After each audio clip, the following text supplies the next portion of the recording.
dernière partie du cours sur le conditionnement du signal, la partie sur les montages amplificateurs opérationnels non linéaires.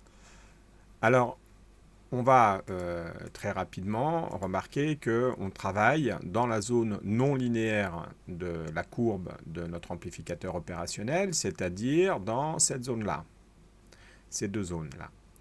Lorsque epsilon, finalement, est plus grand que 0. Donc on ne va plus travailler sur la caractéristique d'amplification de notre ampli-op, mais sur la zone saturée, soit en plus Vsat, soit en moins Vsat, de notre amplificateur opérationnel. Du coup, là, on va quand même prendre en compte le fait que la tension de saturation n'est pas forcément la tension d'alimentation de l'ampli-op. Il y a entre les deux ce qu'on appelle une tension de déchet. On verra ça dans notre TD. On prend cette information sur les caractéristiques constructeurs de notre composant. On va se contenter de retenir cette information, c'est-à-dire que epsilon, finalement, ne pourra plus être négligé. Par contre, on pourra tout à fait avoir la valeur de Vs qui n'a plus que deux valeurs possibles, soit plus Vsat, soit moins Vsat. Alors commençons par le montage le plus simple.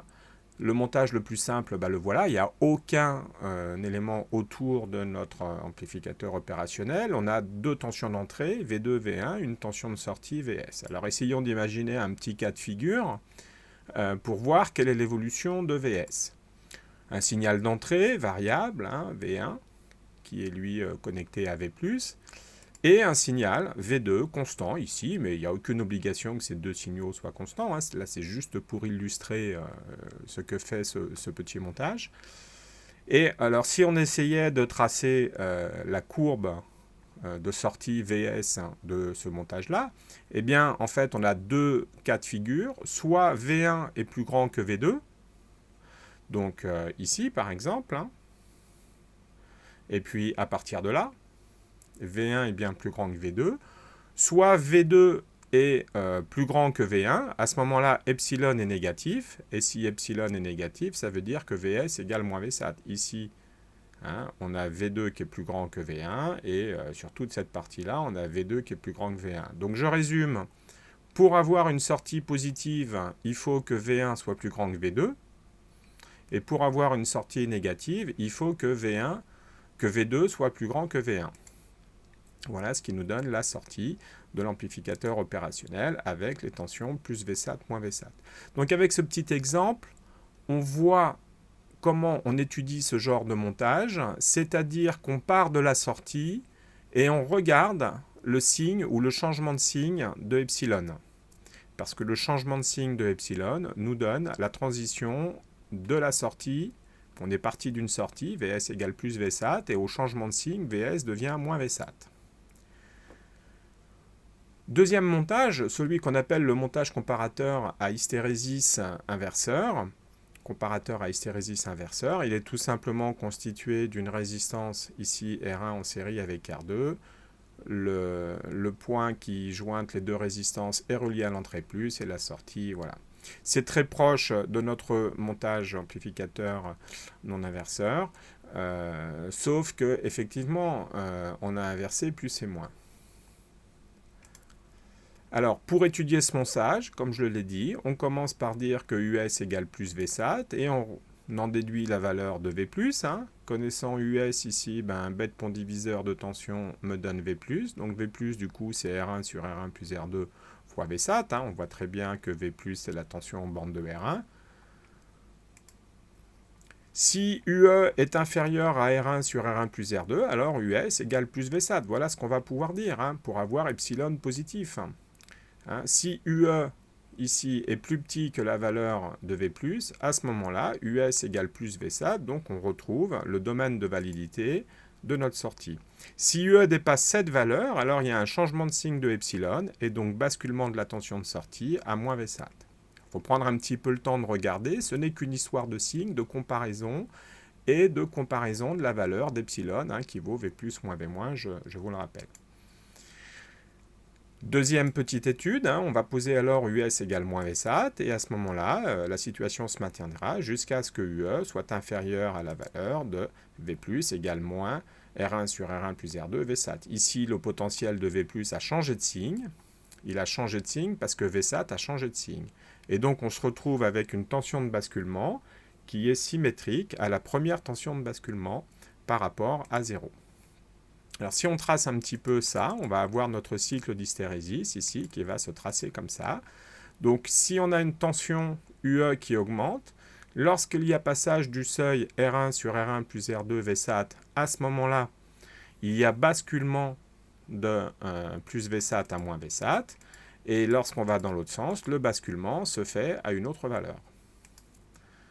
Voilà. Et on a donc finalement superposition, vous voyez, de ces deux cycles, et on trace en général le cycle d'hystérésis complet. C'est un montage, ou plutôt c'est un concept, l'hystérésis, dans les systèmes extrêmement important. Cela veut dire que, d'une manière générale, le seuil qui provoque une action, qui enclenche une action, n'est pas le seuil qui arrête l'action, qui déclenche l'action. On retrouve parfois ce vocabulaire, hein, enclencher, mettre en marche, déclencher, arrêter. Donc le seuil d'enclenchement n'est pas le seuil de déclenchement. Ça, c'est particulièrement utile quand on a des systèmes qui sont susceptibles de réagir assez vite et de tourner autour d'une valeur. Si on a un système, il passerait son temps à enclencher, déclencher, ce qui peut fatiguer des organes, ce qui peut faire des appels d'énergie de puissance importants. Et tout ça, on va l'éviter avec un comparateur à hystérésis dont on peut régler la largeur de la fenêtre. Alors c'est utilisé dans la régulation de chauffage, dans la régulation de niveau d'eau. On est dans de la régulation tout ou rien ici, et il s'agit ici d'obtenir des temps de fonctionnement minimum ou des temps d'arrêt minimum.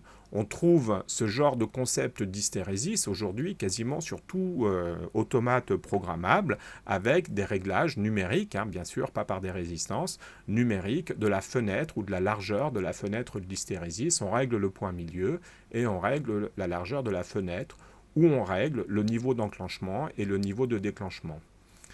C'est quelque chose d'important. Alors, il est inverseur parce que pour les grandes valeurs de UE, la tension de sortie est négative et pour les valeurs très négatives de UE, la tension est positive. Hein. Donc, on n'a pas positif, on n'est pas dans les cadrans 1 et 3, on est dans les cadrans 2 et 4. Hein.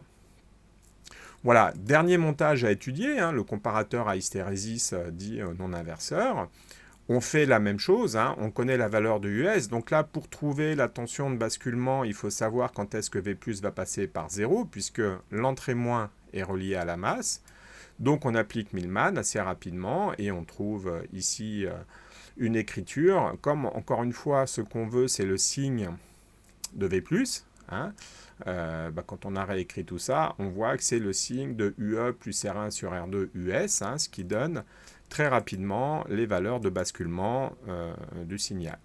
Le basculement donc se produit lorsque V plus devient supérieur à 0 et le basculement à V- se produit lorsque V plus devient inférieur, la tension V plus devient inférieure à 0. Donc si on écrit tout ça proprement, on va obtenir une tension UE de basculement qui vaut R1 sur R2 fois VSAT dans un sens et dans l'autre sens, moins R1 sur R2 fois VSAT. On va tracer notre cycle d'hystérésis. Donc ça, il faut prendre un petit peu de temps pour l'écrire hein, et le faire. On va tracer notre cycle d'hystérésis et on va avoir à peu près la même chose, sauf qu'on voit bien que le cycle il est toujours centré sur 0 ici, hein, avec des tensions de basculement dans l'autre sens. Hein, encore une fois, ce n'est pas du tout un souci. Et voilà, on a notre cycle d'hystérésis complet de cette façon-là. Donc c'est la même chose, sauf que pour une grande valeur de UE, on a enclenchement, et pour une valeur de UE très négative, on a déclenchement en fonction de ce qu'on peut avoir. Hein. Tout ça, encore une fois, c'est pas très compliqué. Alors bien sûr, il y a d'autres montages hein, qui permettent de décaler la fenêtre, parce qu'ici la fenêtre est centrée sur 0, il suffirait de mettre une tension ici, par exemple, hein, sur l'entrée moins pour décaler cette tension. Ça, c'est assez facile, c'est un petit peu plus compliqué, enfin un petit peu moins évident, je dirais, compliqué, c'est pas le terme, sur le montage précédent, mais voilà. Bon, il y a toute une collection de montages, encore une fois, sur les amplificateurs opérationnels, la littérature, littérature est abondante sur ce sujet. Voilà, le cours sur le conditionnement de l'information est terminé. Alors peut-être quelques éléments de méthodologie sur l'étude de ces montages-là. Donc les courants I+, et I- pourront toujours être négligés. Il faudra donc déterminer si le montage est linéaire ou non linéaire. C'est quelque chose d'assez facile. Si le montage est linéaire, il est linéaire. Et s'il n'est pas linéaire, il sera dit pas linéaire. Alors comment déterminer si un montage est linéaire ? Un montage est linéaire s'il y a un dipôle entre la sortie et l'entrée inverseuse. Voilà, c'est aussi simple que ça. Et il est non linéaire s'il n'y a pas de dipôle entre la sortie et l'entrée inverseuse, c'est-à-dire s'il n'y a rien entre la sortie et l'entrée inverseuse non inverseuse, ou si le dipôle se situe entre la sortie et l'entrée non inverseuse. S'il y a les deux, c'est-à-dire un dipôle entre la sortie et l'entrée non inverseuse et un dipôle entre la sortie et l'entrée inverseuse, à ce moment-là, le montage sera considéré comme linéaire. Bien comprendre que quand on fait l'hypothèse d'un montage linéaire, on ne l'a pas fait là dans les exercices, mais c'était implicite, on considère que le montage sera linéaire tant que la sortie ne sortira pas de sa zone de travail qui est plus Vsat moins Vsat.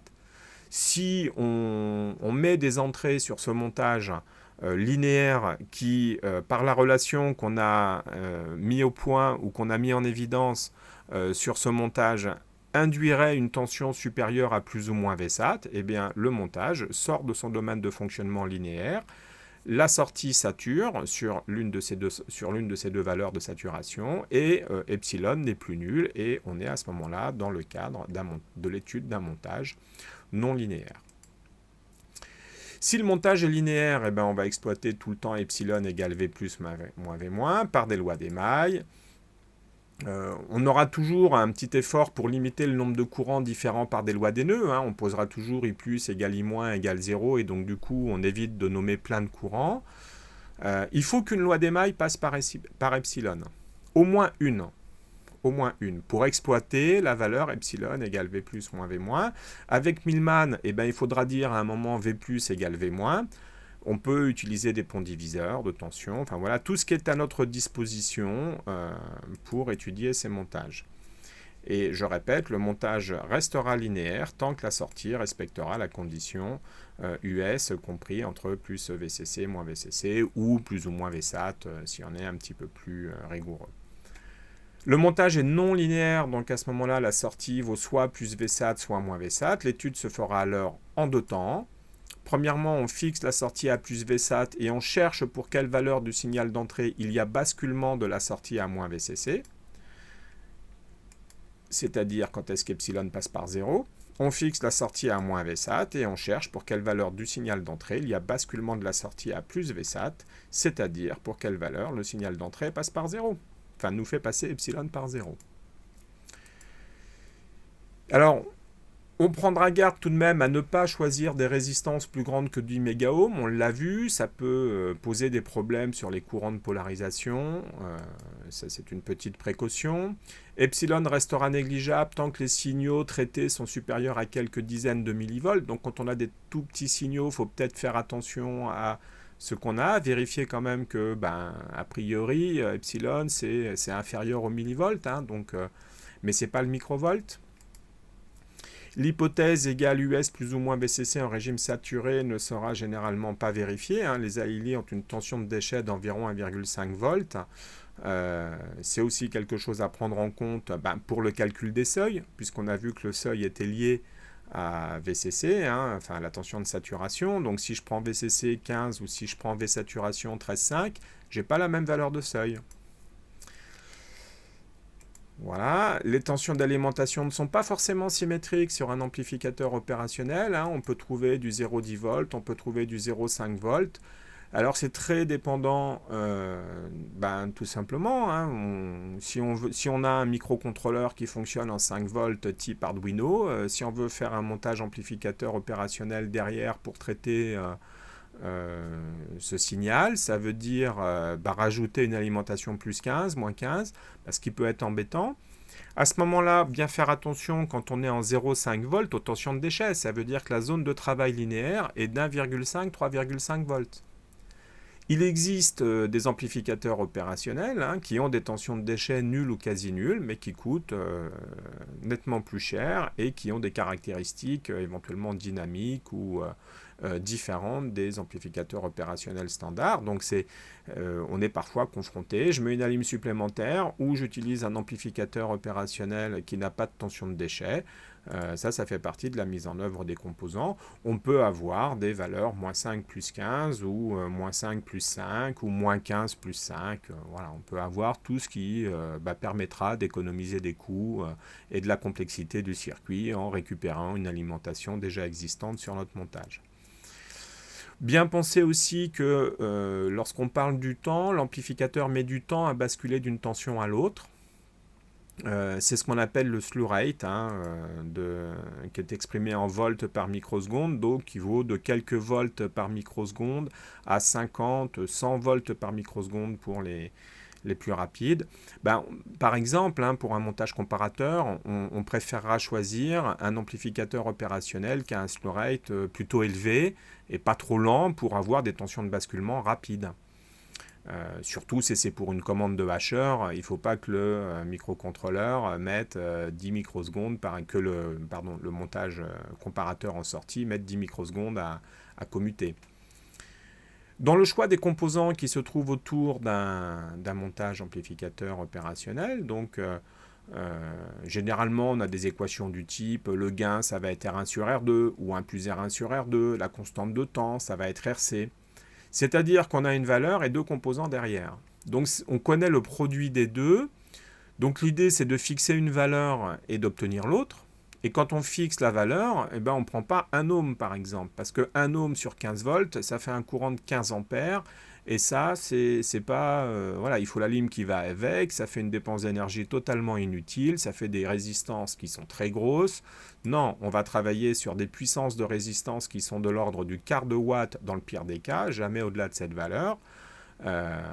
Donc, il va falloir trouver des valeurs de résistance qui seront entre 10 kΩ et 10 mégaohms. Voilà. Dès qu'on descend en dessous de 10 kΩ, on vérifie quel est le courant qui est associé. Si c'est une toute petite tension d'1 millivolt et qu'on a 1 kΩ, ça va. Si c'est une tension de 15 volts ou de 100 volts, parce qu'on peut avoir des tensions de 100 volts à l'entrée dans le montage, pour peu qu'on la divise par 10, on arrivera à 10 volts sur l'amplificateur opérationnel, c'est pas gênant, mais on fait attention. Donc on a quand même toujours un petit peu en tête que oui, on peut fixer, on connaît le rapport des deux résistances, donc a priori on peut les choisir n'importe comment, mais non. Il faut faire attention aux ordres de grandeur des composants et aux courants qui seront associés à ces choix de résistance. C'est quand même très important et c'est la différence entre un montage qui marche et un montage qui ne marche pas. Les condensateurs, les valeurs usuelles, c'est 1 micro 10 picofarad, j'aurais presque pu dire 100 nanos, parce que déjà le microfarad, on essaye d'éviter le microfarad, il coûte beaucoup plus cher que le 100 nanofarad. Voilà pour l'ensemble des éléments que j'ai pu vous donner. Alors, je n'ai pas parlé des filtres. Les filtres sont au programme de physique et puis seront étudiés aussi un petit peu en deuxième année dans le traitement du signal. Mais ça fait plus l'objet du travail du collègue de physique.